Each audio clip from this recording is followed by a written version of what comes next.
Wala pa isang ligo matapos palitan ang liderato ng Senado, panibagong Senate coup, usap-usapan. Cayetano, dapat umanong managot sa nangyaring barilan sa Senado ayon kay dating Senate President Franklin Drilon. Ilang lugar kabilang na ang Metro Manila, binaha matapos ulanin ngayong weekend. Magnitude 5 na lindol, niyanig ang ilang bahagi ng Mindanao kagabi.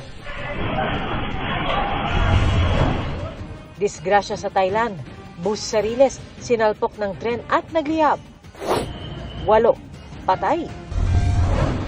Lechon in all shapes and sizes, ipinarada sa pista sa La Loma, Quezon City.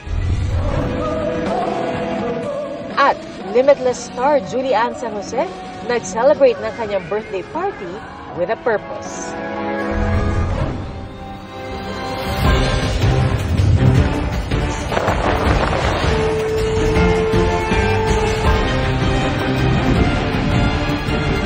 Nakatuto kami. Mga kapuso, maulang weekend sa gitna po ng tag-init. Inulan na maraming lugar sa Metro Manila ngayong araw at bumuhos sa malakas na ulan na nagpabaha sa ilang lugar sa Quezon City. Bukod sa Metro Manila, nakaranas din ng pagulan sa ilang probinsya sa Luzon at Mindanao.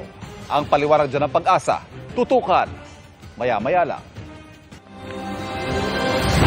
Magandang hapon po. Tila umuugong na naman ang pagpapalit ng liderato sa Senado.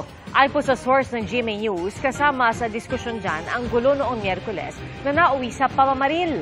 Para kay dating Senate President Franklin Drilon, dapat managot dyan si Senate President Alan Peter Cayetano. Nakatutok si Sandra Aguinaldo.